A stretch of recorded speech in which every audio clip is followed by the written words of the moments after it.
मेरा मन तन हरिया हर जस तुम संगवना।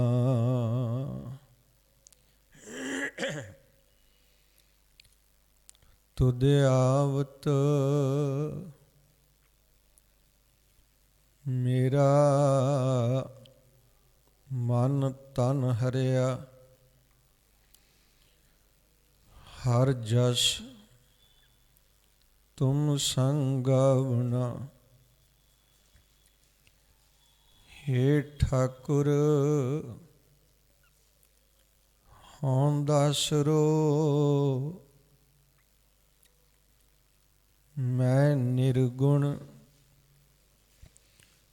गुण नहीं को।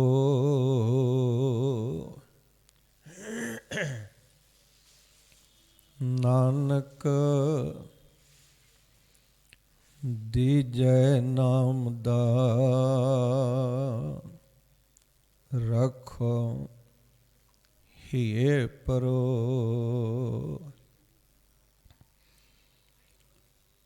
मंगल सुख कल्याण दा करे अमंगल हाना।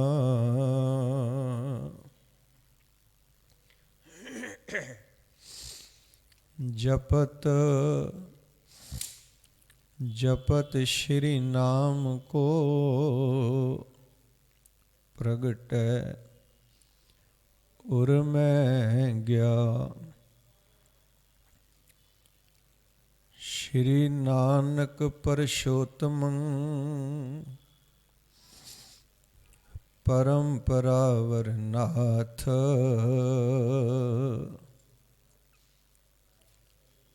जुगल चरण मम बंदना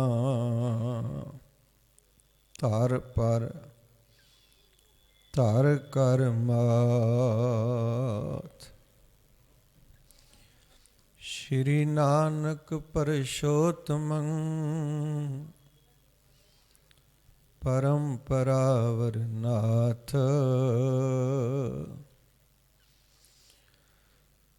जुगल चरण मम बंदना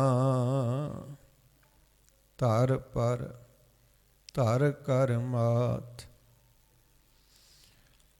धन वाहिगुरु साहिब जीओ जो सिर साईं ना निवै सो सिर कीजै काए। कुन्ने हेठ जलाईऐ बालण संदै थाए। फरीदा किथे तैंडे मापिया जिन्नी तू जणियो। तैं पासो ओए लद गए तू अजे ना पतीणे। तैं पासों ओए लद गए तू अजे ना पतीणो है। फरीदा मन मैदान कर टोए टिबेला। अगे मूल न आवसी दोजक संदीपाय। फरीदा मन मैदान कर टोए टिबे लाए। ਅੱਗੇ ਮੂਲ ਨ ਆਵਸੀ, ਦੋਜਕ ਸੰਧੀ ਭਾ।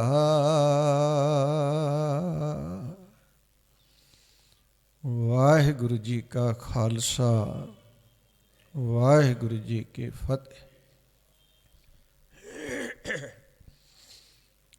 ਪਰਮ ਸਨਮਾਨਯੋਗ ਸਾਧ ਸੰਗਤ, ਆਪ ਸਰਬੱਤ ਸਤ ਸੰਗੀ ਜਨ ਵੱਡਿਆਂ ਭਾਗਾਂ ਵਾਲੇ ਹੋ। ਸਤਿਗੁਰੂ ਮਹਾਰਾਜ ਜੀ ਦੀ ਨਦਰੇ ਰਹਿਮਤ ਸਦਕਾ ਧੰਨ ਧੰਨ ਸਾਹਿਬ ਸ੍ਰੀ ਗੁਰੂ ਨਾਨਕ ਦੇਵ ਜੀ ਮਹਾਰਾਜ, ਤਿਨਾਂ ਦੇ ਆਗਮਨ ਪੁਰਬ ਦੀਆਂ ਖੁਸ਼ੀਆਂ ਦੇ ਸੰਬੰਧ ਵਿੱਚ ਪਰਮ ਸਤਿਕਾਰਯੋਗ ਮਹਾਂਪੁਰਖ ਸੰਤ ਬਾਬਾ ਅਮਰਦੀਪ ਸਿੰਘ ਜੀ ਇਸ ਪਾਵਨ ਸਥਾਨ ਡੇਰਾ ਬਾਬਾ ਕਰਮ ਸਿੰਘ ਜੀ ਹੋਤੀ ਮਰਦਾਨ ਸਾਹਿਬ, ਬਾਬਾ ਫਰੀਦ ਸਾਹਿਬ ਜੀ ਦੇ ਪਾਵਨ ਸ਼ਲੋਕਾਂ ਦੀ ਵਿਚਾਰ ਲਗਾਤਾਰ ਤਕਰੀਬਨ 1 ਮਹੀਨਾ ਆਉਣ ਵਾਲੇ ਵਿਦਵਾਨ ਸੱਜਣਾ ਦੀ ਰਸਨਾ ਤੋਂ ਅਮੋਲਕ ਵਿਚਾਰਾਂ ਆਪ ਜੀ ਸ਼ਰਵਣ ਕਰਦੇ ਹੋ। 71 ਸ਼ਲੋਕਾਂ ਤੱਕ ਆਪ ਜੀ ਨੇ ਵਿਚਾਰ ਸ਼ਰਵਣ ਕੀਤੀ ਹੈ। 3 ਸ਼ਲੋਕਾਂ ਦਾ ਪਾਠ ਆਪ ਜੀ ਨੇ ਸ਼ਰਵਣ ਕੀਤਾ ਹੈ। ਵਿਚਾਰ ਦੀ ਪ੍ਰਾਰੰਭਤਾ ਤੋਂ ਪਹਿਲੇ ਅਦਬ ਸਹਿਤ ਬੇਨਤੀ ਕਰਾਂਗਾ, ਜਿਤਨੇ ਵੀ ਪਿਆਰ ਵਾਲੇ ਸਤ ਸੰਗੀ ਜਨ ਜੁੜ ਬੈਠੇ ਹੋ, ਮਨ ਬਿਰਤੀਆਂ ਹੀ ਇਕਾਗਰ ਕਰੀਏ। ਮਾਲਕ ਜੀ ਦੀ ਸਿਫਤ ਸਲਾਹ ਕਰਨ ਔਰ ਸੁਣਨ ਦਾ ਮਨ ਬਣਾਈਏ। ਤਕਰੀਬਨ 9 ਸ਼ਲੋਕ ਆਪਾਂ ਅੱਜ ਔਰ ਕੱਲ੍ਹ ਦੇ ਸਮੇਂ ਵਿੱਚ ਵਿਚਾਰ ਕਰਨੇ ਹਨ। ਸਤਿਗੁਰੂ ਮਹਾਰਾਜ ਕਿਰਪਾ ਕਰਨ, ਮਨ ਬਿਰਤੀਆਂ ਇਕਾਗਰ ਕਰੀਏ। ਮਾਲਕ ਜੀ ਦੀ ਸਿਫਤ ਸਲਾਹ ਕਰਨ ਔਰ ਸੁਣਨ ਦਾ ਮਨ ਬਣਾਈਏ। ਕੋਈ ਰਸਨਾ ਖਾਲੀ ਨਾ ਰਹੇ, ਸਾਰੇ ਰਸਨਾ ਦੀ ਲਵਾਓ ਹਾਜ਼ਰੀ। ਆਖੋ ਸਤਨਾਮ ਸ੍ਰੀ ਵਾਹਿਗੁਰੂ। ਫਿਰ ਕਰੋ ਕਿਰਪਾ, ਆਖੋ ਸਤਨਾਮ ਸ੍ਰੀ ਵਾਹਿਗੁਰੂ। ਜੋ ਸਿਰ ਸਾਈਂ ਨਾ ਨਿਵੈ, ਸੋ ਸਿਰ ਕੀਜੈ ਕਾਹੇ। ਕੁੰਨੇ ਹੇਠ ਜਲਾਈਏ ਬਾਲਣ ਸੰਦੈ ਥਾਏ। ਇਸ ਗੱਲ ਨੂੰ ਸਮਝਣ ਵਾਸਤੇ ਪਿਛਲੇ ਸ਼ਲੋਕ ਵੱਲ ਥੋੜ੍ਹੀ ਜਿਹੀ ਨਿਗਾਹ ਮਾਰਨ ਦੀ ਜ਼ਰੂਰਤ ਹੈ, ਜਿਹਦੇ ਵਿੱਚ ਬਾਬਾ ਫਰੀਦ ਸਾਹਿਬ ਜੀ ਨੇ ਅਮੋਲਕ ਵਿਚਾਰ ਕਹੀ। ਉਠ ਫਰੀਦਾ ਉਜੂ ਸਾਜ, ਸੁਬੇ ਨਿਵਾਜ ਗੁਜ਼ਾਰ। ਜੋ ਸਿਰ ਸਾਈਂ ਨਾ ਨਿਵੇਂ, ਸੋ ਸਿਰ ਕੱਪ ਉਤਾਰ। ਅੰਮ੍ਰਿਤ ਵੇਲੇ ਉੱਠ, ਖੁਦਾ ਦੀ ਯਾਦ ਵਿੱਚ ਜੁੜ। ਅਗਰ ਤੇਰਾ ਇਹ ਸਿਰ, ਅਗਰ ਤੇਰਾ ਇਹ ਸ਼ੀਸ਼ ਖੁਦਾ ਦੀ ਯਾਦ ਵਿੱਚ ਨਹੀਂ ਜੁੜਦਾ, ਖੁਦਾ ਅੱਗੇ ਨਹੀਂ ਝੁਕਦਾ, ਨਿਮਰਤਾ ਵਿੱਚ ਨਹੀਂ ਆਉਂਦਾ, ਤੇ ਯਾਦ ਰੱਖੀ ਇਸ ਸ਼ੀਸ਼ ਦਾ, ਇਸ ਸਰੀਰ ਦਾ ਕੋਈ ਲਾਹਾ ਨਹੀਂ, ਕੋਈ ਫਾਇਦਾ ਨਹੀਂ। ਫਿਰ ਕਰਨਾ ਕੀ ਚਾਹੀਦਾ ਜੇ ਫਾਇਦਾ ਨਹੀਂ? ਤੇ ਬਾਬਾ ਫਰੀਦ ਜੀ ਕਹਿੰਦੇ ਨੇ ਇਹਨੂੰ ਲਾ ਕੇ ਪਰੇ ਕਰ। ਹੁਣ ਥੋੜ੍ਹੀ ਜਿਹੀ ਇਹਨੂੰ ਗੱਲ ਸਮਝਣ ਦਾ ਯਤਨ ਕਰਨਾ ਆਪਾਂ। ਫਿਰ ਉਹੀ ਉਸੇ ਗੱਲ ਨੂੰ ਫਿਰ ਦੁਹਰਾਇਆ। ਕਹਿਣ ਲੱਗੇ ਜੋ ਸਿਰ ਸਾਈਂ ਨਾ ਨਿਵੇਂ ਸੋ ਸਿਰ ਕੀਜੈ ਕਾਏ। ਕਹਿਣ ਲੱਗੇ ਸਰੀਰ ਕਿਸ ਕੰਮ ਹੈ, ਇਹ ਸੀਸ ਕਿਸ ਕੰਮ ਹੈ? ਸਾਧ ਸੰਗਤ, ਧੰਨ ਧੰਨ ਸਾਹਿਬ ਸ੍ਰੀ ਗੁਰੂ ਅੰਗਦ ਦੇਵ ਜੀ ਮਹਾਰਾਜ, ਉਹਨਾਂ ਦੀ ਰਸਨਾ ਤੋਂ ਉਚਾਰਨ ਕੀਤੇ ਅਮੋਲਕ ਬਚਨਾਂ ਵਿੱਚ ਇੱਕ ਬਾਤ ਧੰਨ ਗੁਰੂ ਅੰਗਦ ਦੇਵ ਮਹਾਰਾਜ ਜੀ ਨੇ ਕਹੀ। ਕਹਿਣ ਲੱਗੇ ਜਿਹੜਾ ਸਿਰ ਮਾਲਕ ਦੇ ਅੱਗੇ ਝੁਕਦਾ ਨਹੀਂ ਨਾ, ਮਾਲਕ ਦੇ ਅੱਗੇ,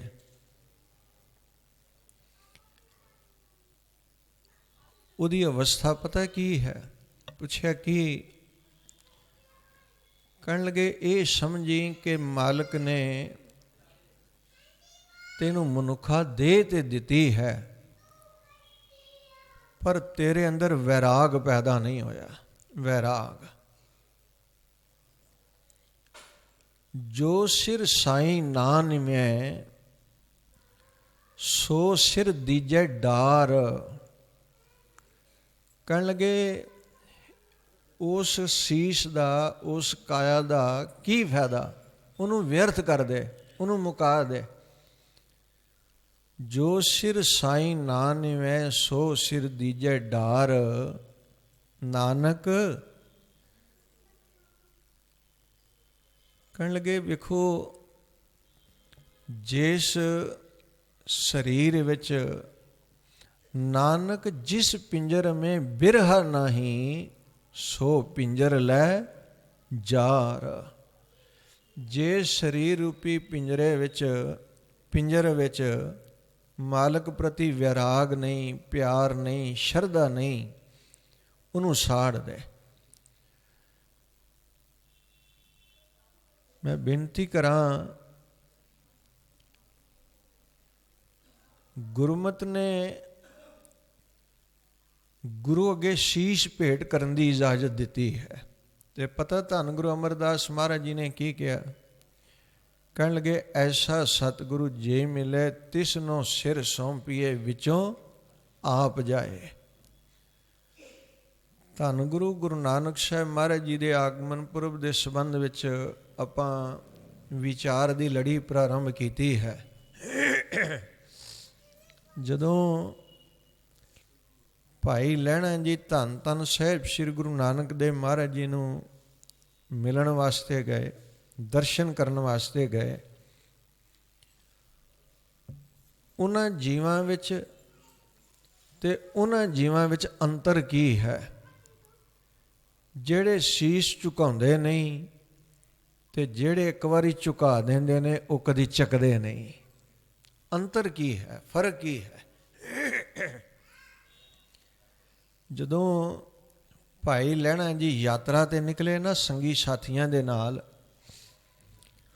ਤੇ ਰਸਤੇ ਦੇ ਵਿੱਚ ਕਰਤਾਰਪੁਰ ਦੀ ਨਗਰੀ ਆ ਗਈ, ਤੇ ਸੰਗੀ ਸਾਥੀਆਂ ਨੂੰ ਕਹਿਣ ਲੱਗੇ ਵੀ ਮੈਂ ਨਾ ਗੁਰੂ ਨਾਨਕ ਜੀ ਦਾ ਦਰਸ਼ਨ ਕਰਨਾ ਚਾਹੁੰਦਾ। ਮੈਂ ਸੁਣਿਆ ਕਿ ਇਸ ਨਗਰੀ ਵਿੱਚ ਕੋਈ ਸਾਧੂ ਰਹਿੰਦਾ ਹੈ, ਕੋਈ ਸਾਧੂ।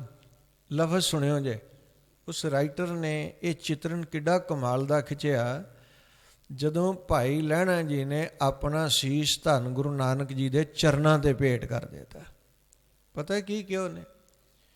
ਕਹਿਣ ਲੱਗੇ ਕੋਈ ਸਾਧੂ ਰਹਿੰਦਾ ਹੈ ਤੇ ਮੇਰਾ ਚਿੱਤ ਕਰਦਾ ਹੈ ਕਿ ਮੈਂ ਸਾਧੂ ਦਾ ਦੀਦਾਰ ਕਰਕੇ ਆਵਾਂ। ਸਾਧੂ ਦਾ ਦਰਸ਼ਨ, ਸਾਧੂ ਨਾਲ ਬਾਤਚੀਤ, ਸਾਧੂ ਦਾ ਚਰਨ ਪਰਸਣਾ, ਸਾਧੂ ਦੀ ਕਿਰਪਾ ਦ੍ਰਿਸ਼ਟੀ, ਇਹ ਸਾਰੇ ਸੌਦੇ ਲਾਹੇਵੰਦ ਨੇ। ਮੇਰਾ ਚਿੱਤ ਕਰਦਾ ਹੈ ਮੈਂ ਗੁਰੂ ਨਾਨਕ ਜੀ ਦਾ ਦੀਦਾਰ ਕਰਕੇ ਆਵਾਂ। ਤੇ ਜਿਹੜੇ ਸਾਥੀ ਸਨ ਉਹ ਪਤਾ ਕੀ ਕਹਿੰਦੇ ਨੇ? ਕਹਿਣ ਲੱਗੇ ਅਸੀਂ ਤੇ ਯਾਤਰਾ ਤੇ ਜਾਣਾ ਹੈ ਜੇ ਤੁਹਾਡਾ ਚਿੱਤ ਕਰਦਾ ਹੈ ਦਰਸ਼ਨ ਕਰਨ ਤੇ ਤੁਸੀਂ ਚਲੇ ਜਾਓ। ਭਾਈ ਲਹਿਣਾ ਜੀ ਕਹਿਣ ਲੱਗੇ ਠੀਕ ਹੈ। ਹੁਣ ਰਾਈਟਰ ਨੇ 2-4 ਲਾਈਨਾਂ ਲਿਖੀਆਂ, ਉਹਨੂੰ ਸਮਝਿਓ ਜੇ ਜਰਾ। ਕਹਿਣ ਲੱਗਾ ਸੰਗੀ ਜਾਣਾ ਸੰਗ ਗਏ, ਇਕੱਲਾ ਹੀ ਉਹ ਤੁਰ ਪਿਆ, ਮਨ ਵਿੱਚ ਚਾਅ ਡਾਢਾ ਘੋੜੇ ਸਵਾਰ ਦੇ। ਮੈਂ ਇੱਕ ਅਰਜ਼ ਕਰਾਂ, ਜਦੋਂ ਵੀ ਗੁਰੂ ਦਾ ਦਰਸ਼ਨ ਕਰਨ ਜਾਈਏ, ਗੁਰੂ ਦੀ ਸੰਗਤ ਵਿੱਚ ਜਾਈਏ, ਮਨ ਵਿੱਚ ਚਾਅ ਲੈ ਕੇ ਜਾਈਏ, ਚਾਅ ਕਿ ਗੁਰੂ ਦਾ ਦਰਸ਼ਨ ਕਰਨ ਚੱਲੇ ਆ। ਇੱਕ ਗੱਲ ਹੋਰ ਕਹਾਂ, ਗੁਰੂ ਦੀ ਸ਼ਰਨ ਵਿੱਚ ਆਉਣ ਦਾ, ਗੁਰੂ ਦੀ ਸੰਗਤ ਵਿੱਚ ਆਉਣ ਦਾ ਇੱਕ ਤੇ ਲਾਹ ਇਹ ਨਾ ਵੀ ਆਪਾਂ ਗੁਰੂ ਦਾ ਦਰਸ਼ਨ ਕਰਦੇ ਹਾਂ, ਸਵੇਰੇ ਕਰ ਲਈਏ, ਦੁਪਹਿਰੀ ਕਰ ਲਈਏ, ਸ਼ਾਮ ਕਰ ਲਈਏ, ਰਾਤ ਕਰ ਲਈਏ, ਉਹ ਸਫਲਾ ਹੀ ਸਫਲਾ ਹੈ। ਦੂਸਰਾ ਫਾਇਦਾ ਹੈ, ਤੁਸੀਂ ਆਖੋਗੇ ਵੀ ਅਸੀਂ ਤੇ ਇਹ ਹੀ ਸੁਣਿਆ ਵੀ ਸਫਲ ਸਫਲ ਸਫਲ ਦਰਸ਼ਨ ਹੈ, ਗੁਰੂ ਦਾ ਦਰਸ਼ਨ ਸਫਲ ਹੈ, ਸਫਲ ਹੈ, ਸਫਲ ਹੈ, ਫਲੀਭੂਤ ਹੈ, ਕਦੀ ਵਿਅਰਥ ਨਹੀਂ ਜਾਂਦਾ। ਦੂਸਰਾ ਫਾਇਦਾ ਕੀ ਹੈ? ਕਹਿਣ ਲੱਗੇ ਜਿੱਥੇ ਗੁਰੂ ਦਾ ਦਰਸ਼ਨ ਕਰਨਾ ਹੈ ਨਾ, ਉੱਥੇ ਗੁਰੂ ਦਰਬਾਰ ਵਿੱਚ ਆ ਕੇ ਸੰਗਤ ਦਾ ਦਰਸ਼ਨ ਵੀ ਕਰਨਾ ਹੈ। ਸੰਗਤ ਦਾ ਪੁੱਛਿਆ, ਸੰਗਤ ਦਾ ਵੀ? ਕਹਿਣ ਲੱਗੇ ਹਾਂ। ਰਾਮ ਨਾਮ ਚਿਤ ਰਾਮਪੇ ਜੰਗ ਕਾ, ਜਿਨ੍ਹਾਂ ਦਾ ਮਨ ਪਰਮੇਸ਼ਰ ਦੇ ਨਾਮ ਵਿੱਚ ਰਪਿਆ ਗਿਆ ਹੈ, ਪਰੋਇਆ ਗਿਆ ਹੈ, ਰਚਿਆ ਗਿਆ ਹੈ, ਰਮਿਆ ਗਿਆ ਹੈ, ਭਿੱਜ ਗਿਆ ਹੈ, ਉਪਜੰਪ ਦਰਸ਼ਨ ਕੀਜੈ ਤਾਂ ਕਾ। ਨਿਤਾ ਪ੍ਰਤੀ ਸੰਗਤ ਵਿੱਚ ਜਾ ਕੇ ਐਸੇ ਸਤ ਸੰਗੀ ਜਨਾਂ ਦਾ ਦਰਸ਼ਨ ਕਰਿਆ ਕਰ। ਗੁਰੂ ਦਾ ਦਰਸ਼ਨ ਵੀ, ਸੰਗਤ ਦਾ ਦਰਸ਼ਨ। ਹੁਣ ਜਦੋਂ ਕਿਹਾ ਨਾ ਵੀ ਅਸੀਂ ਨਹੀਂ ਜਾਣਾ, ਮਨ ਵਿੱਚ ਚਾਅ ਚੜਿਆ ਧੰਨ ਗੁਰੂ ਨਾਨਕ ਜੀ ਦਾ ਦਰਸ਼ਨ ਕਰਨ ਵਾਸਤੇ, ਤੇ ਜਦੋਂ ਵੀ ਆਈਏ ਨਾ ਗੁਰੂ ਦਰਬਾਰ ਵਿੱਚ ਮਨ ਬਣਾਈਏ, ਚਾਅ ਪੈਦਾ ਕਰੀਏ, ਸ਼ੌਂਕ ਪੈਦਾ ਕਰੀਏ ਵੀ ਗੁਰੂ ਦੀ ਸੰਗਤ ਵਿੱਚ ਜਾ ਕੇ ਗੁਰੂ ਦੇ ਚਰਨਾਂ 'ਤੇ ਸੀਸ ਭੇਟ ਕਰਨਾ ਹੈ, ਸੀਸ ਝੁਕਾਉਣਾ ਹੈ, ਗੁਰੂ ਦਾ ਦਰਸ਼ਨ ਕਰਨਾ ਹੈ। ਸੰਗੀ ਜਾਣਾ ਸੰਗ ਗਏ, ਇਕੱਲਾ ਹੀ ਉਹ ਤੁਰ ਪਿਆ, ਮਨ ਵਿੱਚ ਚਾਅ ਡਾਢਾ, ਡਾਢਾ ਸਮਝਦੇ ਆ ਨਾ ਬਹੁਤ ਜ਼ਿਆਦਾ, ਤੇ ਆਏ ਕਿਹਦੇ ਤੇ? ਘੋੜੇ ਅਸਵਾਰ ਤੇ। ਘੋੜੇ ਤੇ ਸਵਾਰ ਹੋ ਕੇ ਭਾਈ ਲਹਿਣਾ ਜੀ ਚਾਅ ਦੇ ਨਾਲ ਧੰਨ ਗੁਰੂ ਨਾਨਕ ਜੀ ਦਾ ਦਰਸ਼ਨ ਕਰਨ ਵਾਸਤੇ ਚੱਲ ਪਏ। ਭਾਈ ਸਾਹਿਬ ਭਾਈ ਗੁਰਦਾਸ ਜੀ ਨੇ ਇੱਕ ਗੱਲ ਬੜੀ ਕਮਾਲ ਦੀ ਕਹੀ। ਕਹਿਣ ਲੱਗੇ ਅਗਰ ਕੋਈ ਇੱਕ ਕਦਮ ਗੁਰੂ ਵੱਲ ਜਾਂਦਾ ਹੈ ਨਾ, ਗੁਰੂ ਵੱਲ, ਤੇ ਗੁਰੂ ਕਰੋੜਾਂ ਕਦਮ ਅੱਗੇ ਹੋ ਕੇ ਲੈਣ ਵਾਸਤੇ ਜਾਂਦਾ ਹੈ। ਚਰਨ ਸ਼ਰਨ ਗੁਰ ਏਕ ਪੈਂਡਾ ਜਾਏ, ਚੱਲ ਸਤਿਗੁਰੂ ਕੋਟ ਪੈਂਡਾ ਆਗੇ ਹੋਏ ਲੇਤ। ਮੈਂ ਗੱਲ ਭੁੱਲ ਗਿਆ, ਉਹ ਇਹ ਸੰਗਤ ਨੇ ਪ੍ਰਮਾਣ ਪੂਰਾ ਕੀਤਾ ਨਾ, ਤੇ ਉਹ ਗੱਲ ਯਾਦ ਆ ਗਈ ਵੀ ਆਪਾਂ ਨਾ ਰਲ ਕੇ ਹੀ ਕਥਾ ਕਰਨੀ ਹੈ। ਸਾਥ ਰਲ ਕੇ ਤੋਂ ਭਾਵ ਹੁੰਦਾ ਹੈ ਵੀ ਆਪ ਜੀ ਨੇਮ ਨਾਲ ਗੁਰੂ ਘਰ ਦੀ ਸਵੇਰੇ ਸ਼ਾਮ ਸੰਗਤ ਕਰਨ ਵਾਲੇ ਹੋ, ਬਾਣੀ ਪੜ੍ਹਨ ਵਾਲੇ ਹੋ, ਬੇਅੰਤ ਬਾਣੀਆਂ ਪੜ੍ਹਦੇ ਹੋ, ਬੇਅੰਤ ਬਾਣੀ ਯਾਦ ਹੈ ਆਪ ਜੀ ਨੂੰ, ਤੇ ਰਲ ਕੇ ਆਪਾਂ ਪ੍ਰਮਾਣ ਦੇ ਹੀ ਜਾਣੇ ਨੇ, ਤੇ ਰਲ ਕੇ ਗੁਰੂ ਸਾਹਿਬ ਨੇ ਕਥਾ ਕਰਾ ਲੈਣੀ ਹੈ। ਇਹਨੂੰ ਕਹਿੰਦੇ ਰਲ ਕੇ ਕਥਾ ਕਰਨੀ। ਹੁਣ ਜਦੋਂ ਘੋੜੇ ਤੇ ਸਵਾਰ ਹੋ ਕੇ ਚਾਅ ਨਾਲ ਧੰਨ ਗੁਰੂ ਨਾਨਕ ਜੀ ਦਾ ਦਰਸ਼ਨ ਕਰਨ ਵਾਸਤੇ ਗਏ ਨਾ, ਤੇ ਜਾਂਦਿਆਂ ਜਾਂਦਿਆਂ ਇੱਧਰੋਂ ਭਾਈ ਲਹਿਣਾ ਜੀ ਧੰਨ ਗੁਰੂ ਨਾਨਕ ਜੀ ਦਾ ਦਰਸ਼ਨ ਕਰਨ ਵਾਸਤੇ ਆ ਰਹੇ ਨੇ, ਇੱਧਰੋਂ ਧੰਨ ਗੁਰੂ ਨਾਨਕ ਸਾਹਿਬ ਜੀ ਭਾਈ ਲਹਿਣਾ ਜੀ ਨੂੰ ਲੈਣ ਵਾਸਤੇ ਚੱਲ ਪਏ। ਸਾਰੇ ਕਰੋ ਕਿਰਪਾ ਖੁਦ ਧੰਨ ਗੁਰੂ ਨਾਨਕ ਸਾਹਿਬ ਮਹਾਰਾਜ। ਸਾਧ ਸੰਗਤ ਅੱਗੋਂ ਲੈਣ ਵਾਸਤੇ ਗਏ। ਹੁਣ ਭਾਈ ਲਹਿਣਾ ਜੀ ਨੇ ਧੰਨ ਗੁਰੂ ਨਾਨਕ ਜੀ ਦਾ ਕਦੀ ਦਰਸ਼ਨ ਨਹੀਂ ਕੀਤਾ ਸੀ, ਕਦੀ ਮੁਲਾਕਾਤ ਨਹੀਂ ਹੋਈ, ਚਿਹਰੇ ਮੋਹਰੇ ਬਾਰੇ ਕੋਈ ਜਾਣਕਾਰੀ ਨਹੀਂ ਸੀ। ਤੇ ਧੰਨ ਗੁਰੂ ਨਾਨਕ ਸਾਹਿਬ ਮਹਾਰਾਜ ਜੀ ਨਾ ਜਦੋਂ ਭਾਈ ਲਹਿਣਾ ਜੀ ਘੋੜੇ ਤੇ ਸਵਾਰ ਹੋ ਕੇ ਆ ਰਹੇ ਨੇ, ਤੇ ਧੰਨ ਗੁਰੂ ਨਾਨਕ ਸਾਹਿਬ ਮਹਾਰਾਜ ਅੱਗੋਂ ਮਿਲ ਗਏ। ਉਸ ਰਾਈਟਰ ਨੇ ਬਾਬਾ ਲਫ਼ਜ਼ ਲਿਖਿਆ, ਬਾਬਾ। ਕਹਿਣ ਲੱਗੇ ਅੱਗੋਂ ਇੱਕ ਬਾਬਾ ਮਿਲ ਗਿਆ। ਕਿਹੜਾ ਬਾਬਾ? ਬਾਬਾ ਨਾਨਕ। ਸਾਧ ਸੰਗਤ ਸੰਗੀ ਜਾਣਾ ਸੰਗ ਗਈ, ਇਕੱਲਾ ਹੀ ਉਹ ਤੁਰ ਪਿਆ, ਮਨ ਵਿੱਚ ਚਾਰ ਡਾਢਾ ਘੋੜੇ ਸਵਾਰ ਦੇ, ਰਾਹ ਵਿੱਚ ਬਾਬਾ ਇੱਕ ਦੇਖਿਆ ਤੇ ਕਿਹਾ ਉਹਨੂੰ। ਬਾਬਾ ਨਾਨਕ ਦਰਸ਼ਨ ਜਦੋਂ ਕੀਤੇ ਨਾ, ਤੇ ਸੋਚਿਆ ਵੀ ਇਲਾਕੇ ਦਾ ਕੋਈ ਸਿਆਣਾ ਸੱਜਣ ਹੈ ਤੇ ਇਹਨੂੰ ਧੰਨ ਗੁਰੂ ਨਾਨਕ ਸਾਹਿਬ ਜੀ ਦਾ ਐਡਰੈਸ ਪੁੱਛ ਲੈਣਾ, ਘਰ ਪੁੱਛ ਲੈਣਾ ਵੀ ਕਿੱਥੇ ਗਏ। ਰਾਹ ਵਿੱਚ ਬਾਬਾ ਇੱਕ ਦੇਖਿਆ ਤੇ ਕਿਹਾ ਉਹਨੂੰ, ਬਾਬਾ ਮੇਰਾ ਇੱਕ ਜਰਾ ਕੰਮ ਤੇ ਸਵਾਰ ਦੇ। ਪੁੱਛਿਆ ਦੱਸੋ। ਰਾਹ ਵਿੱਚ ਬਾਬਾ ਇੱਕ ਦੇਖਿਆ ਤੇ ਕਿਹਾ ਉਹਨੂੰ, ਬਾਬਾ ਮੇਰਾ ਇੱਕ ਜਰਾ ਕੰਮ ਤੇ ਸਵਾਰ ਦੇ। ਇੱਥੇ ਜਿਹੜਾ ਤਪਾ ਇੱਕ ਨਾਨਕ ਮਹਾਤਮਾ ਏ, ਮਿਹਰਬਾਨੀ ਕਰ ਮੈਨੂੰ ਉਹਦੇ ਵਿਹੜੇ ਵਾੜ ਦੇ। ਮੇਰੇ ਤੇ ਇੱਕ ਪਰਉਪਕਾਰ ਕਰ ਬਾਬਾ। ਇੱਥੇ ਜਿਹੜੇ ਗੁਰੂ ਨਾਨਕ ਜੀ ਰਹਿੰਦੇ ਨੇ ਨਾ, ਮੈਂ ਉਹਨਾਂ ਨੂੰ ਮਿਲਣ ਵਾਸਤੇ ਆਇਆ, ਉਹਨਾਂ ਦਾ ਦਰਸ਼ਨ ਕਰਨ ਆਇਆ, ਤੇ ਕਿਰਪਾ ਕਰੋ ਮੈਨੂੰ ਉਹਨਾਂ ਦਾ ਘਰ ਦੱਸ ਦਿਓ।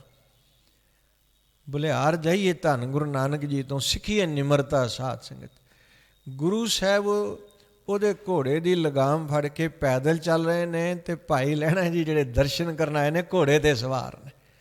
ਧੰਨ ਗੁਰੂ ਨਾਨਕ ਸਾਹਿਬ ਮਹਾਰਾਜ ਜੀ ਜਾਈ ਜਾ ਰਹੇ ਨੇ, ਅੱਗੋਂ ਸਾਹਿਬ ਜੀ ਦਾ ਸਥਾਨ ਆ ਗਿਆ, ਤੇ ਜਾ ਕੇ ਨਾ ਪਤਾ ਕੀ ਕਹਿੰਦੇ ਨੇ, ਕਹਿਣ ਲੱਗੇ ਪੁਰਖਾ ਘੋੜਾ ਬੰਨ੍ਹ ਦੇ ਸਾਈਡ 'ਤੇ ਜਿਹਨੂੰ ਮਿਲਣ ਆਇਆ ਅੰਦਰ ਜਾ ਕੇ ਉਹਨਾਂ ਨੂੰ ਮਿਲ ਲੈ।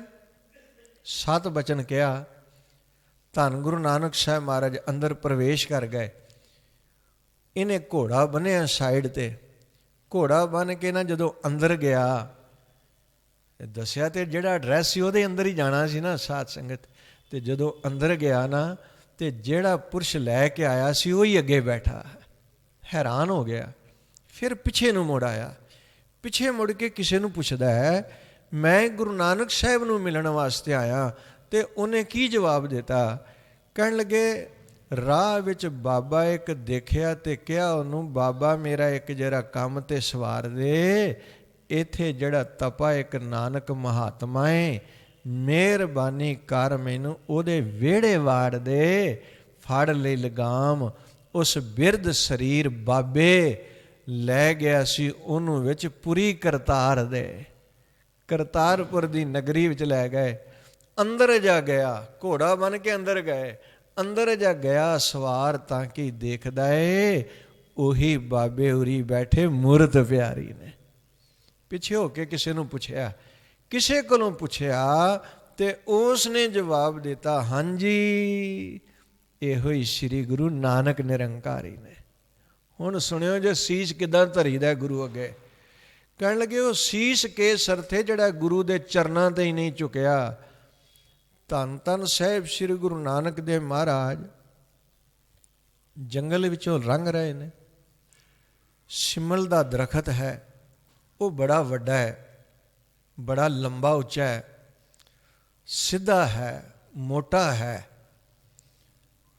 ਧੰਨ ਗੁਰੂ ਨਾਨਕ ਸਾਹਿਬ ਮਹਾਰਾਜ ਜੀ ਦੇ ਆਗਮਨ ਦਿਵਸ 'ਤੇ 2008 ਵਿੱਚ ਦਾਸ ਚਾਈਨਾ ਗਿਆ ਕਥਾ ਕਰਨ ਵਾਸਤੇ। ਗੁਰੂ ਨਾਨਕ ਸਾਹਿਬ ਜੀ ਦੇ ਗੁਰਪੁਰਬ 'ਤੇ ਉੱਥੇ ਮੈਂ ਇੱਕ ਚੀਜ਼ ਵੇਖੀ ਕਿ ਉੱਥੇ ਦਰਖਤਾਂ ਨੂੰ ਬੜਾ ਸੰਭਾਲਦੇ ਨੇ ਸਾਧ ਸੰਗਤ। ਸਾਰੇ ਛੋਟੇ ਤੋਂ ਲੈ ਕੇ ਵੱਡੇ ਦਰਖਤਾਂ ਨੂੰ ਸਪੋਰਟ ਦਿੱਤੀ ਹੈ, ਔਰ ਸਾਰੇ ਹੀ ਸਿੱਧੇ। ਜਦੋਂ ਮੈਂ ਸਾਰੇ ਸਿੱਧੇ ਦਰਖਤ ਵੇਖੇ ਨਾ, ਤੇ ਮੇਰਾ ਧਿਆਨ ਆ ਗਿਆ ਸਤਿਗੁਰੂ ਗੁਰੂ ਨਾਨਕ ਸਾਹਿਬ ਜੀ ਦੀ ਰਸਨਾ ਤੋਂ ਬੋਲੇ ਹੋਏ ਬੋਲ ਦਾ, ਕਿ ਸਤਿਗੁਰੂ ਗੁਰੂ ਨਾਨਕ ਸਾਹਿਬ ਮਹਾਰਾਜ ਸਿਮਲ ਦੇ ਦਰਖਤ ਦੇ ਸਾਹਮਣੇ ਜਾ ਕੇ ਖੜੇ ਹੋ ਗਏ ਤੇ ਉਹਦੇ ਨਾਲ ਗੱਲਾਂ ਕਰਨ ਲੱਗੇ। ਉਹਨੂੰ ਪਤਾ ਕੀ ਕਹਿੰਦੇ ਨੇ? ਉਹ ਆਕੜ ਨਾਲ ਉੱਚਾ ਹੋਇਆ। ਧੰਨ ਗੁਰੂ ਗੁਰੂ ਨਾਨਕ ਸਾਹਿਬ ਮਹਾਰਾਜ ਜੀ ਨੂੰ ਪਤਾ ਕੀ ਕਹਿੰਦਾ? ਕਹਿਣ ਲੱਗਾ, ਤੁਹਾਨੂੰ ਪਤਾ ਹੈ ਮੈਂ ਇਸ ਜੰਗਲ ਵਿੱਚ ਵੱਡਾ ਹਾਂ, ਲੰਬਾ ਹਾਂ, ਤਕੜਾ ਹਾਂ। ਜਿਹੜਾ ਵੀ ਪੰਛੀ ਇਸ ਜੰਗਲ ਵਿੱਚ ਆਉਂਦਾ ਹੈ ਨਾ, ਉਹ ਮੇਰੇ ਕੋਲ ਪਹਿਲੇ ਮੈਨੂੰ ਵੱਡਾ ਵੇਖ ਕੇ ਆਉਂਦਾ ਹੈ, ਮੇਰੇ ਕੋਲ ਆਉਂਦਾ ਹੈ। ਧੰਨ ਗੁਰੂ ਨਾਨਕ ਸਾਹਿਬ ਮਹਾਰਾਜ ਜੀ ਹੱਸ ਪਏ, ਤੇ ਹੱਸ ਕੇ ਪਤਾ ਕੀ ਕਹਿੰਦੇ ਨੇ? ਕਹਿੰਦੇ, ਤੂੰ ਵੱਡਾ ਹੈ? ਹਾਂ ਮੈਂ ਵੱਡਾ ਹਾਂ, ਮੈਂ ਵੱਡਾ ਹਾਂ। ਤੇ ਧੰਨ ਗੁਰੂ ਨਾਨਕ ਸਾਹਿਬ ਮਹਾਰਾਜ ਜੀ ਕਹਿਣ ਲੱਗੇ, ਤੂੰ ਵੱਡਾ ਹੈ ਨਾ, ਇਸੇ ਲਈ ਪੰਛੀ ਤੇਰੇ ਕੋਲੋਂ ਨਾਰਾਜ਼ ਹੋ ਕੇ ਚਲੇ ਜਾਂਦੇ ਨੇ। ਵੱਡਾ ਹੈ, ਲਫ਼ਜ਼ ਸੁਣਿਓ ਜੇ, ਤੂੰ ਵੱਡਾ ਹੈ? ਹਾਂ ਮੈਂ ਵੱਡਾ।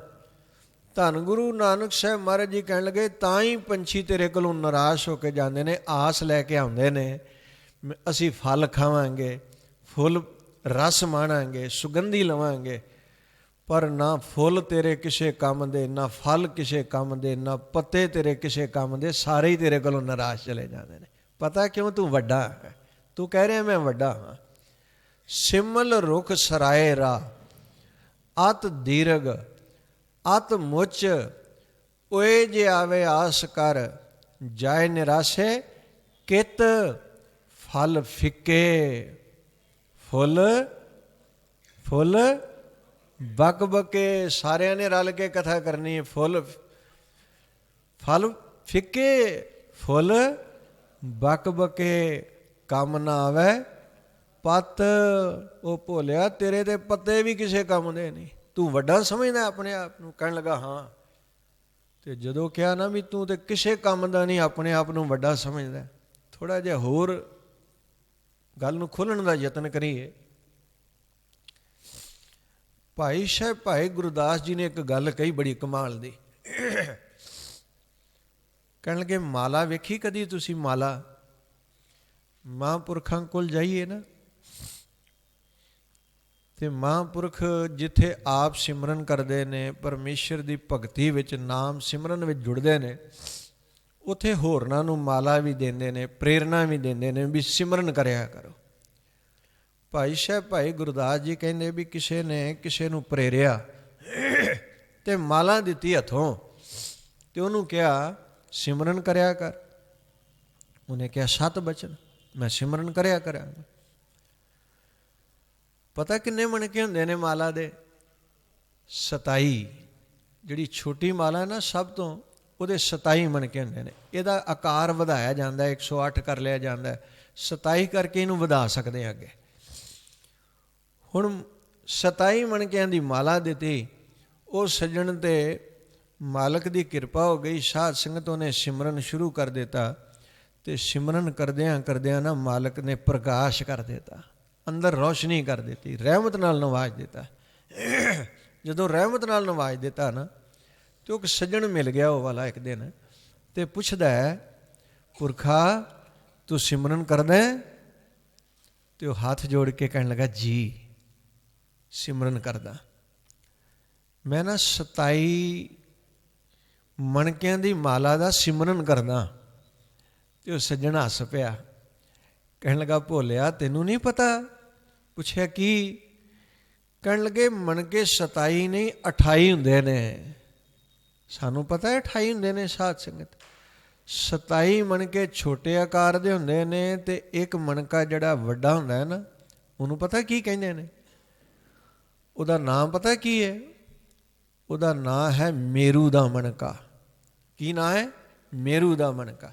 ਮੇਰੂ ਪਤਾ ਕਿਹਨੂੰ ਕਹਿੰਦੇ ਨੇ? ਮੇਰੂ ਸੁਮੇਰ ਤੋਂ ਲਿਆ ਗਿਆ। ਮੇਰੂ ਤੋਂ ਭਾਵ ਹੁੰਦਾ ਵੱਡਾ। ਤੇ ਜਿਹੜਾ ਵੱਡਾ ਮਣਕਾ ਹੈ ਨਾ, ਉਹ ਪਰਮੇਸ਼ਰ ਦਾ ਲਖਾਇਕ ਹੈ, ਜਿਹੜਾ ਸਾਰਿਆਂ ਤੋਂ ਹੀ ਵੱਡਾ ਹੈ, ਜਿਹੜਾ ਸਾਰਿਆਂ ਤੋਂ ਵੱਡਾ ਹੈ।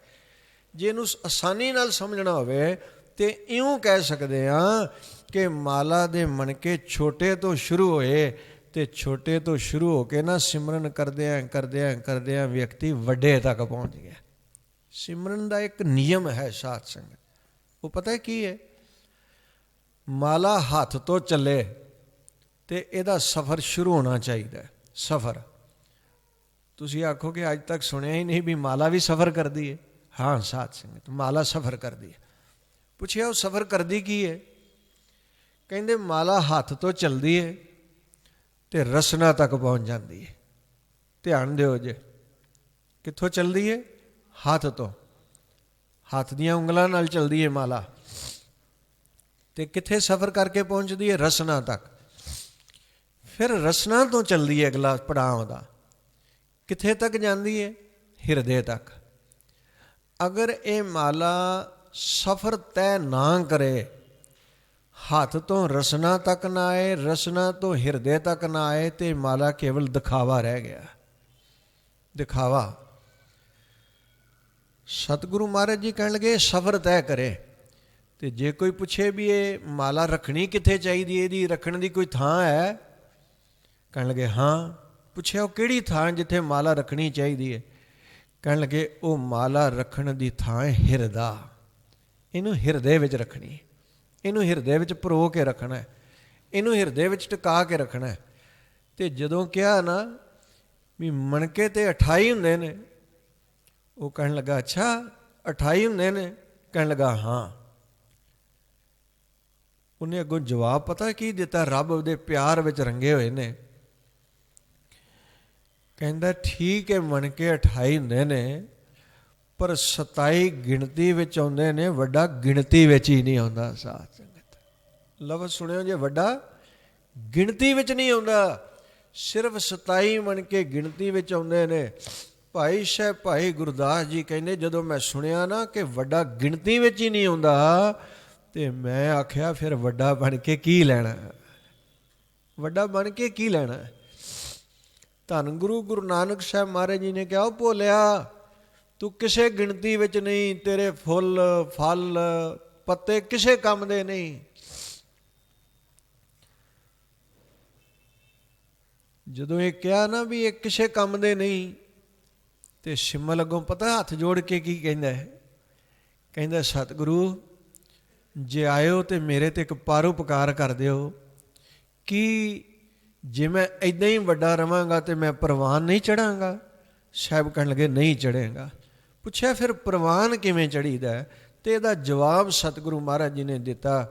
ਕਹਿਣ ਲੱਗੇ ਸਿਮਲ ਰੁਖ ਸਰਾਇਰਾ ਅਤ ਦੀਰਘ ਅਤ ਮੁੱਚ ਓਏ ਜੇ ਆਵੇ ਆਸ ਕਰ ਜਾਏ ਨਿਰਾਸੇ ਕਿਤ ਫਲ ਫਿੱਕੇ ਫੁੱਲ ਬਕ ਬਕੇ ਕੰਮ ਨਾ ਆਵੇ ਪਤ ਮਿੱਠਤ ਨੀਵੀਂ ਨਾਨਕਾ ਗੁਣ ਚੰਗਿਆਈਆਂ ਤਤ। ਪ੍ਰਵਾਨ ਹੋਣਾ ਚਾਹੁੰਦਾ ਫਿਰ ਇਹ ਗੁਣ ਗ੍ਰਹਿਣ ਕਰ। ਮਿੱਠਤ ਨੀਵੀਂ ਨਾਨਕਾ ਗੁਣ ਚੰਗਿਆਈਆਂ ਤਤ।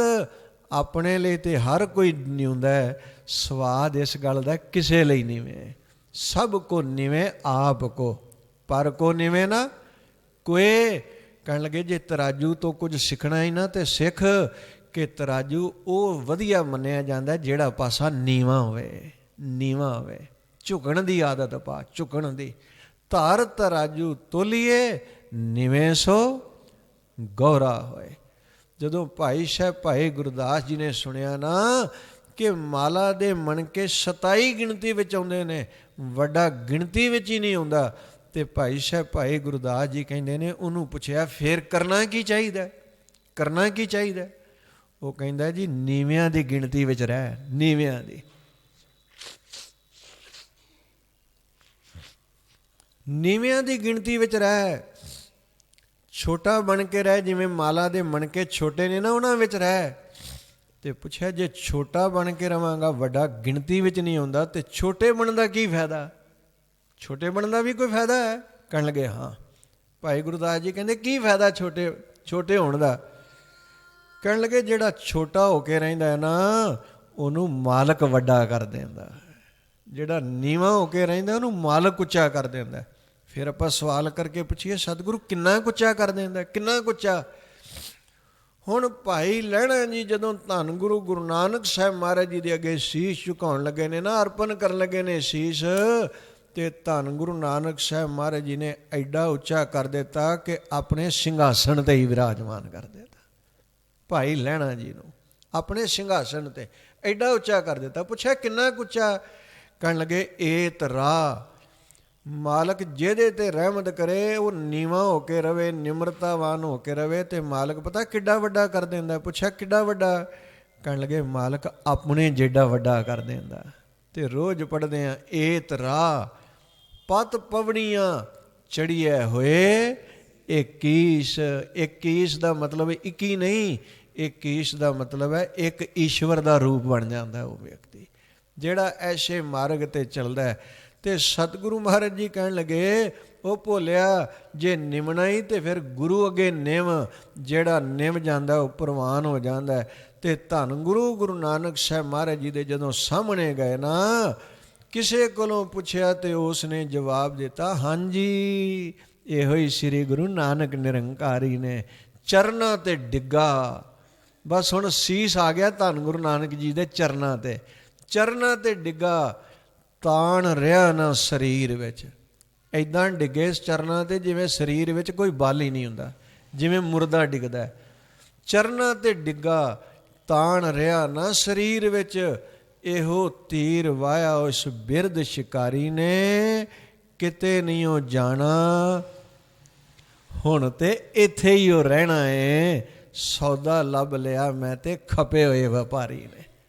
ਤੇ ਸਤਿਗੁਰੂ ਗੁਰੂ ਨਾਨਕ ਸਾਹਿਬ ਮਹਾਰਾਜ ਜੀ ਹੁਣ ਪੁੱਛਣ ਲੱਗੇ ਨੇ ਭਾਈ ਲਹਿਣਾ ਜੀ ਨੂੰ। ਗੁਰਾਂ ਕਿਹਾ, ਧੰਨ ਗੁਰੂ ਨਾਨਕ ਸਾਹਿਬ ਮਹਾਰਾਜ ਜੀ ਨੇ, ਕਿਉਂ ਭਾਈ? ਨਾਮ ਕਿਹਾ, ਤੇਰਾ ਨਾਂ ਕੀ ਹੈ?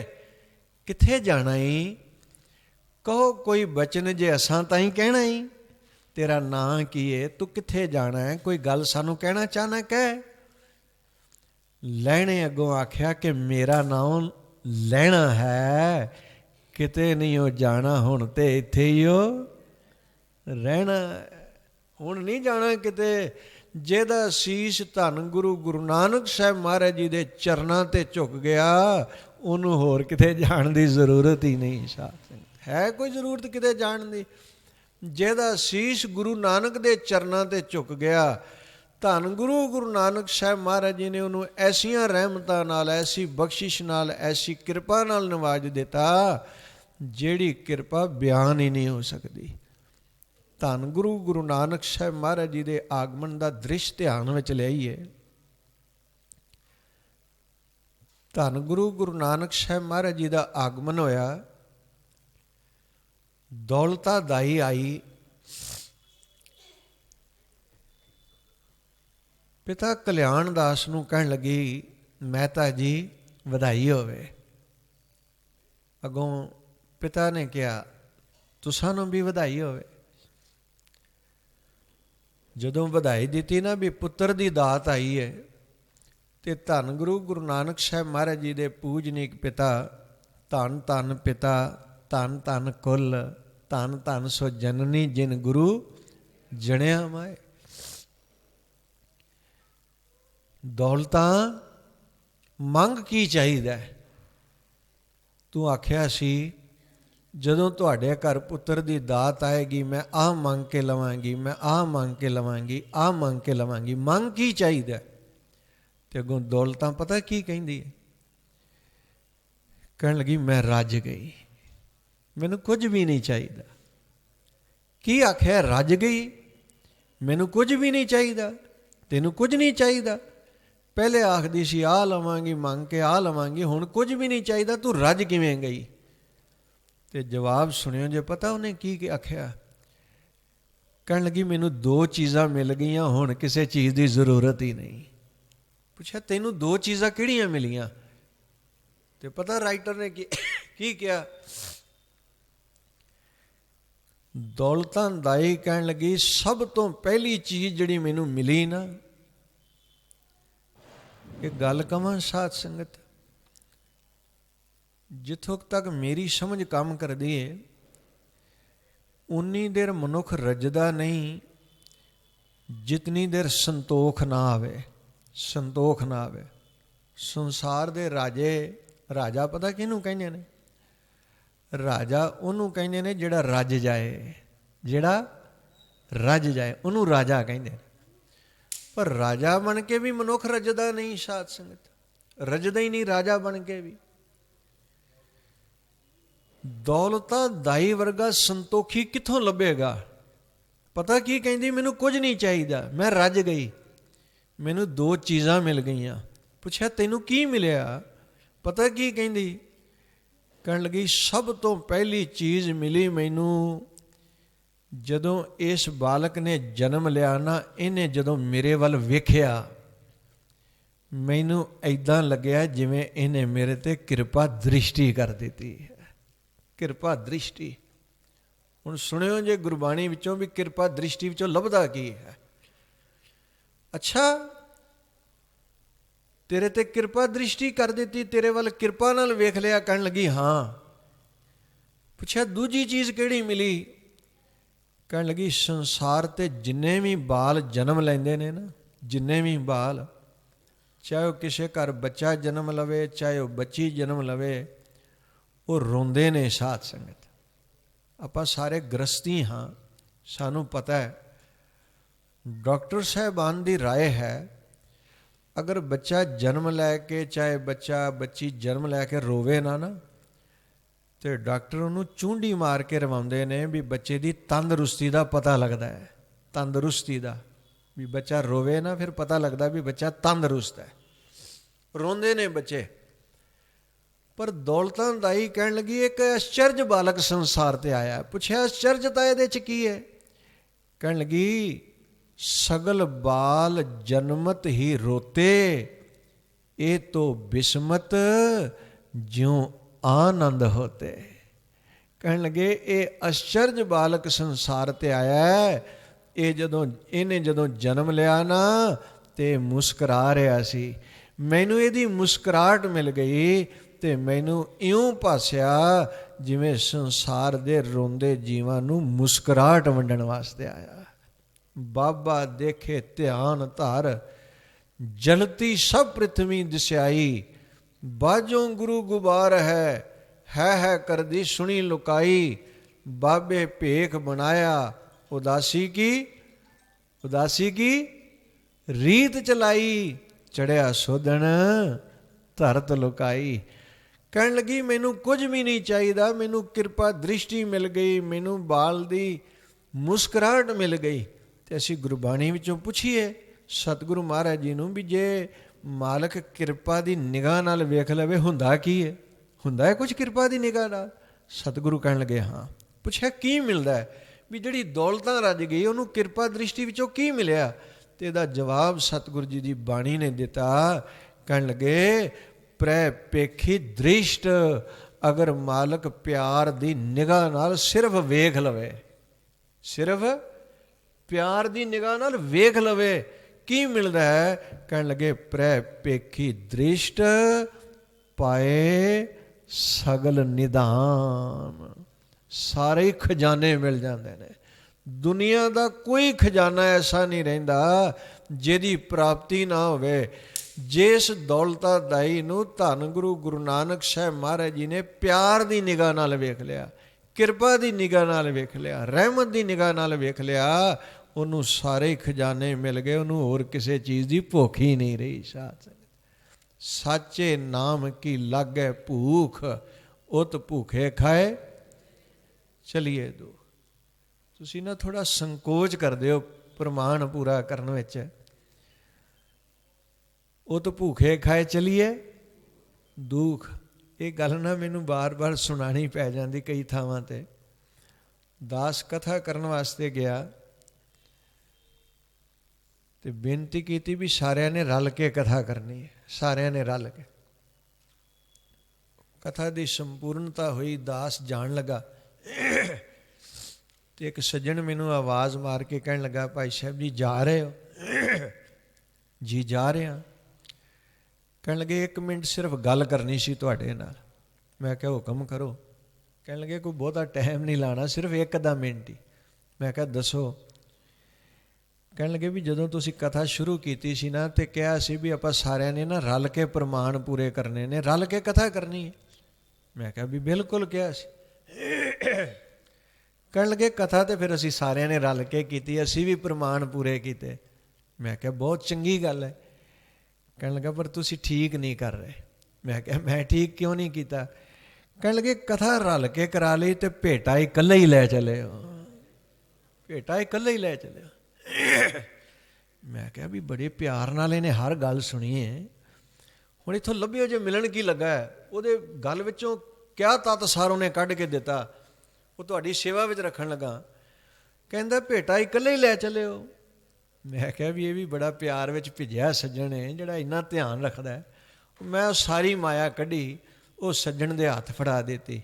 ਉਹ ਵੀ ਭਿੱਜਿਆ ਸੀ, ਉਹਨੇ ਸਾਰੀ ਮਾਇਆ ਫੜ ਲਈ। ਸਾਧ ਸੰਗਤ ਫੜ ਕੇ ਨਾ ਬਹੁਤ ਸਾਰੀ ਮਾਇਆ ਆਪਣੀ ਜੇਬ ਵਿੱਚੋਂ ਕੱਢ ਕੇ ਉਸ ਮਾਇਆ ਵਿੱਚ ਰੱਖ ਕੇ ਮੇਰੀ ਜੇਬ ਵਿੱਚ ਪਾ ਦਿੱਤੀ। ਮੈਨੂੰ ਜੱਫੀ ਪਾ ਲਈ ਤੇ ਨੇਤਰਾਂ ਵਿੱਚੋਂ ਵੈਰਾਗ ਦਾ ਜਲ ਆ ਗਿਆ। ਤੇ ਪਤਾ ਕੀ ਕਹਿੰਦਾ? ਕਹਿੰਦਾ ਗਿਆਨੀ ਜੀ ਅਗਰ ਇਸ ਤਰ੍ਹਾਂ ਸੰਗਤ ਰਲ ਕੇ ਕਥਾ ਕਰਨ ਲੱਗ ਜਾਏ ਨਾ ਤੇ ਮਜਾਲ ਕੀ ਹੈ ਕਿ ਸੰਗਤ ਵਿੱਚ ਬੈਠ ਕੇ ਮਨ ਕਿਸੇ ਹੋਰ ਪਾਸੇ ਚਲਾ ਜਾਏ।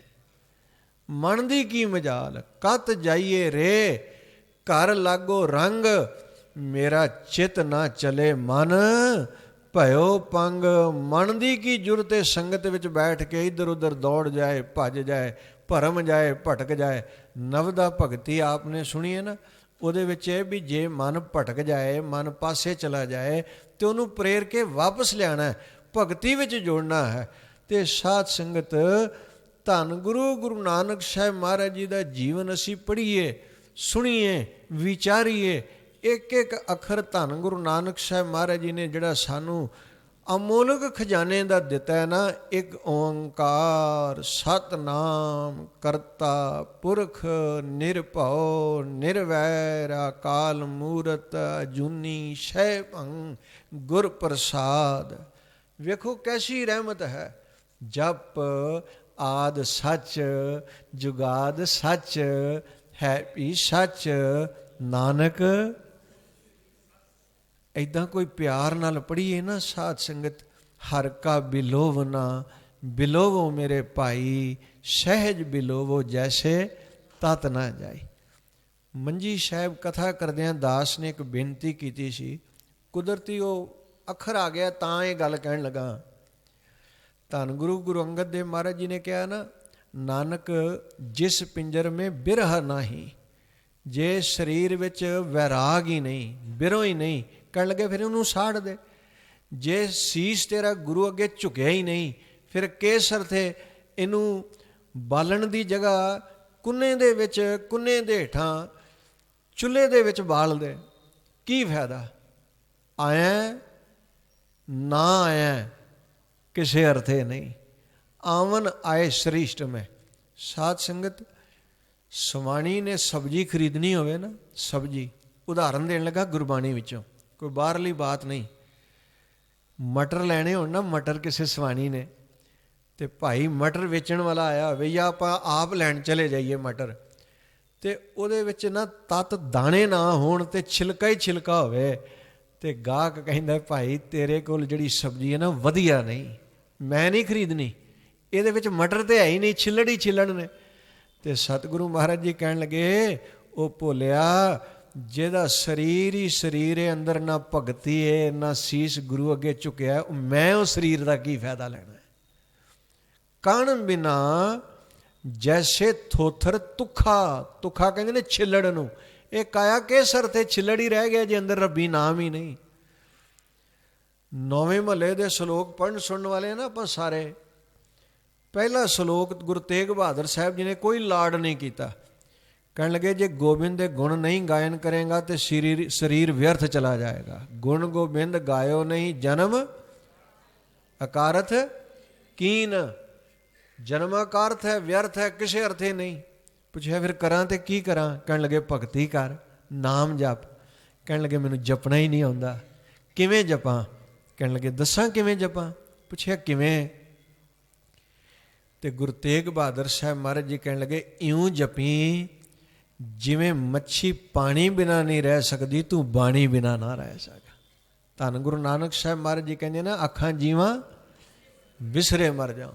ਤੇ ਗੁਰੂ ਤੇਗ ਬਹਾਦਰ ਸਾਹਿਬ ਮਹਾਰਾਜ ਜੀ ਕਹਿਣ ਲੱਗੇ ਕਹੋ ਨਾਨਕ ਭਜ ਹਰ ਮਨਾ ਜੈ ਬਿਦ ਜਲ ਕੋ ਮੀਨ। ਮੀਨ ਕਹਿੰਦੇ ਨੇ ਮੱਛੀ ਨੂੰ। ਜੇ ਨਹੀਂ ਜਪੇਗਾ ਤੇ ਜੀਵਨ ਵਿਅਰਥ ਚਲਾ ਜਾਏਗਾ। ਜਪੀ ਇਵੇਂ ਜਿਵੇਂ ਮੱਛੀ ਪਾਣੀ ਬਿਨਾਂ ਨਹੀਂ ਰਹਿ ਸਕਦੀ, ਤੂੰ ਬਾਣੀ ਬਿਨਾਂ ਨਾ ਰਹਿ ਸਕੇ। ਨਾਮ ਬੇਹੁਨਾ ਤਨ ਮਨ ਹੀਨਾ, ਜਲ ਬਿਨ ਮਛਲੀ ਜੂ ਮਰੇ। ਤੇ ਅਰਦਾਸ ਕਰ ਮਿਲ ਮੇਰੇ ਪਿਆਰੇ, ਪ੍ਰਾਨ ਆਧਾਰੇ। ਗੁਣ ਸਾਧ ਸੰਗ ਮਿਲ ਗਾਵੇ, ਨਾਨਕ ਕੇ ਸੁਆਮੀ ਧਾਰ ਅਨਗਰੋ ਮਨ ਤਨ ਅੰਗ ਸਮਾਵੇ।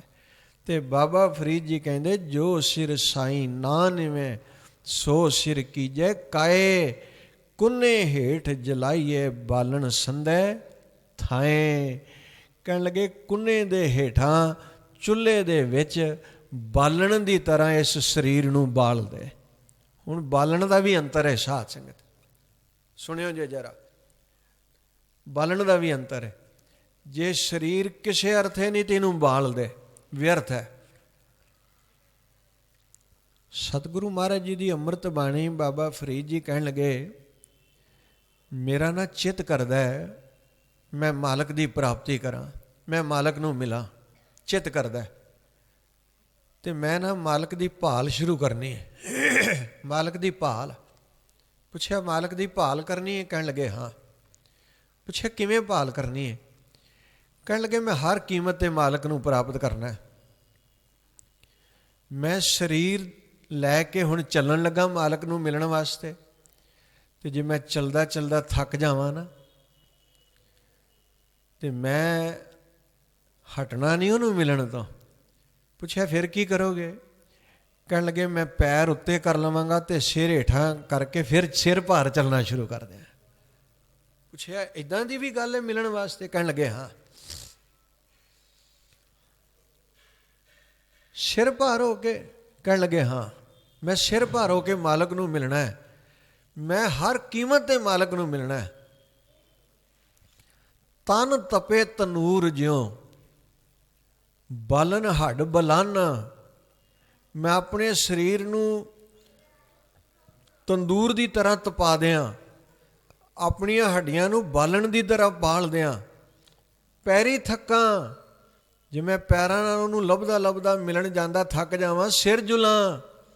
पुछया क्यों इन्नी खेचल, इन्ना कष्ट क्यों? कहन लगे जे मूँह पीरी मेला ना, मैनू मेरा मालक मिल जाए, बस इसे लिए मैं शरीर नूं इन्ना कुछ करना चाहना। तो सतगुरु महाराज जी कहन लगे भोलिया तन ना तपाए तनूर ज्यों बालन हड ना बाल। इस लफ्ज़ां विच प्यार लुकिया होया है, शरधा लुकी हुई है। अपनी काया नूं सफलियां करन लई जलन दीयां गल्लां हो रहीआं ने। साहिब कहंदे तन ना तपाए तनूर ज्यों बालन हड ना बाल, सिर पैरी क्या फेड़िया अंतर पिरी समाल। अंदरों मालक नूं लभ, जो सिर साईं ना निवे सो सिर कीजे काए, कुन्ने हेठ जलाइए बालन संदे थाए। फरीदा किथे तैंडे मापियां, जिन्नी तू जणियो तैं पासोए लद गए, तू अजे ना पतीणे होए। पतीणियों तो भावे हजे भी तेरी तसल्ली नहीं हुई, हजे भी तेनू समझ नहीं आई। की समझ नहीं आई? कहन लगे मैनू एक गल दस, जिस माँ बाप ने तेनू जन्म दिता है, जिस माँ बाप ने, वो संसार तो कूच कर गए,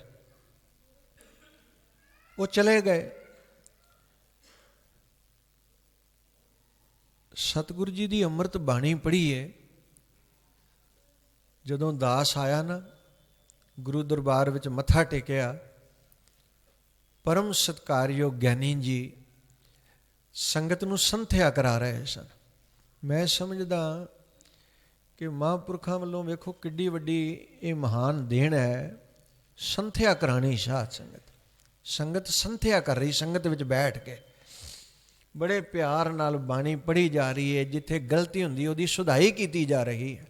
शुद्ध बाणी पढ़न दा उपराला किया जा रहा है, महान उपराला है। तो जदों दास आके बैठा ना, तो संगत पता की पढ़ रही सी, ऐसा दीवा नीर तराए। कल आप जी ने शब्द सुने ना, दिवाली की रात दीवे बालियन, तारे जात सनात अंबर भालियन। सतगुरु महाराज जी कहने लगे ऐसा नीर दीवा नीर तराए, जित दीवे सब सोझी पाए। कहने लगे ऐदां दा दीवा पानी दे उत्ते तार दे, ऐसा दीवा रबी नाम दा जलाला है, जिस दीवे नाल तू आत्मक रोशनी वाला बन जाए। आत्मक रोशनी वाला। ते दीवा पता किन्ने समय लिए बलना है? पुछया किन्ने समय लिए? कहन लगे दुनिया दे दीवे बाले थोड़ी देर बाद बुझ गए। तारे रात नूं वेखो किड्डे सोहणे लगदे ने, सवेर हुंदी है ते तारे लभदे ही नहीं। दिवाली की रात दीवे बालियन, तारे जात सनात अंबर भालियन। कहन लगे ऐसा दीवा बले अथक, अथक जड़ा कदी थकदा ही नहीं साध संगत, जड़ा कदी बुझदा ही नहीं, कदी नहीं बुझदा। ऐसा नाम दा दीवा अंदर जगा। जदों नाम दा दीवा जगाएगा ना, फिर तेनू सोझी होएगी कि जेड़े गलती करके वड्डे वडेरे चले गए। सतगुरु महाराज जी कहन लगे वो ते संसार दी दुनियावी खेड विच उलझे रहे। भोलिया तू उस खेड विच ना लग, तू उस खेड विच लग जिस परमेश्वर दी ना माँ है ना बाप है, जिहदी हस्ती अपने आप तो है। संकट नहीं परै, जोन नहीं आवे, नाम निरंजन जांको रे, कबीर को स्वामी ऐसो ठाकुर जांको माए ना बापो रे। जिहदी ना कोई माँ है ना कोई बाप है। ते सतगुरु महाराज जी कहन लगे, अगले मुए से पाछे परे, जो उबरे सो बंद लग खरे। जिन धंधे में ओए लपटाए, जिस धंधे विच ओ लपटमान होए रहे, उन ते दुगण दिड़ी उन माए। कहन लगे जिहड़ी गलती ओ कर गए उही तू करी जा रहा, उही तू करी जा रहा। असलीयत यह है कि संसार विच विचरदा व्यक्ति इन्नी क वारी आउंदा जांदा है, आउंदा जांदा है, ते सतगुरु जी दी अमृत बाणी कहंदी है इनू ना भुल जांदा है। पुछया की भुल जांदा है? कहंदे इनू भुल जांदा है किहड़े जन्म विच किहड़ी मेरी मां सी, किहड़े जन्म विच किहड़ा मेरा पिता सी। कहन लगे चल ये तो भुल गया, कोई गल नहीं। तो सतगुरु महाराज जी कहन लगे इन्नी वारी संसार ते आउंदा जांदा है, इनू ये भी भुल जांदा है कि मैं संसार ते आउंदा कादे वास्ते, कादे लई आउंदा। कत की माए बाप कत केरा, किदो थाओ हम आए, अगन बिंब जल भीतर निपजे, काहे काम उपाए। कादे लई संसार ते मनुख आउंदा है, ये भी गल मनुख भुल जाता है। तो सतगुरु महाराज जी कहन लगे फरीदा कित्थे तैंडे मापिया जिन्नी तू जने होए, जिन्हां ने तेनू जन्म दिता कदी ध्यान दिता ही? पिता दादा पड़दादा वो कित्थे चले गए, संसार तो कूच कर गए। जेड़े नाम जपदे ने ना, अखीरली बात कह के मैं विचार की संपूर्णता करन लगा। आपां कल फिर इत्थों विचार तोरनी है। आप भी आयो जे, होरनां नूं भी प्रेरियो जे। धन गुरु अमरदास महाराज जी का जीवन पढ़िए। भाई पारो, धन गुरु अमरदास महाराज जी पता की कहंदे ने? कहन लगे भाई पारो तुसी पता कौन हो? कहन लगे जी कौन? कहंदे तुसी परमहंस हो। परमहंस वो क्यों? कहन लगे इस वास्ते कि तुसी आप ते संगत विच आउंदे ही आउंदे हो, होरनां नूं भी प्रेर के लैके आउंदे हो, होरनां नूं प्रेर के लैके आउंदे, इसलिए परमहंस हो। आप भी आइए होरनां नूं भी प्रेरिए। माड़े मार्ग ते प्रेरणा देण वालियां दी लिस्ट बड़ी लंबी है साध संगत, पर रब्बी नाम विच प्रेरण वाले थोड़े ने, जिहड़े आप जपदे ने होरनां नूं जपाउंदे ने। ते साहब कहन लगे मेरा चित करदा है मैं उन्हां दे चरनां दी धूड़ मस्तक ते ला लवां। जन नानक धूड़ मंगे तिस गुरसिख की, जो आप जपै अवरै नाम जपावै। जिहड़े आप जपदे ने होरनां नूं जपाउंदे ने। कल फिर आपां इत्थों ही विचार प्रारंभ करांगे। फरीदा मन मैदान कर, टोए टिबे ला, अगे मूल ना आवसी, दोजक संधि पाए। सतगुरु रहमत करन, सबना दी सेवा हाजरी प्रवान, खुशियां खेड़े किरत विरत विच प्रफुलता। इतने बचन प्रवान करने। 9 श्लोकां दा हुक्म होया सी विचार करन दा। 2 श्लोक जिहदी सतगुरु जी ने विचार करवाई है, किरपा करके 7 श्लोक ने सतगुरु किरपा करनगे। संखेप जी वो भी विचारां दी सतगुरु किरपा करन। आपां साहिब जी दे हुक्म मुताबक मिल बैठांगे। करो किरपा, लवाओ हाजरी, बुलाओ फतेह। वाहिगुरु जी का खालसा, वाहिगुरु जी की फतेह।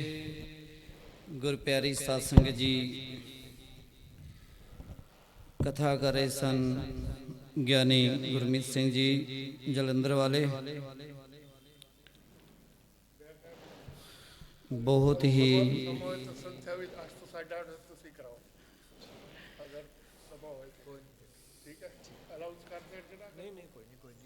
जिन्हों कहते रसपिन्नी कथा, रसपिन्ना कीर्तन तो होंगे ही है, पर रसपिन्नी कथा वो ज्ञानी जी ने की है। ਇੱਕ ਮਿੰਟ ਵਾਸਤੇ ਵੀ ਵਾਕਈ ਮਨ ਕਿਤੇ ਹੋਰ ਨਹੀਂ ਗਿਆ ਜਦੋਂ ਲੜੀ ਜੋੜ ਕੇ ਰੱਖੀ ਕਥਾ ਦੀ। ਬਹੁਤ ਹੀ ਆਨੰਦ ਆਇਆ। ਗੁਰੂ ਨਾਨਕ ਮਹਾਰਾਜ ਜੀ ਦੇਵੀਆਂ ਸੁਣ ਕੇ ਇਤਿਹਾਸ ਦੀਆਂ ਵਿਚਾਰਾਂ। ਸੋ ਸਤਸੰਗਤ ਜੀ, ਇਹ ਲੜੀ ਇਸੇ ਤਰ੍ਹਾਂ ਚੱਲਦੀ ਰਹੇਗੀ। ਕੱਲ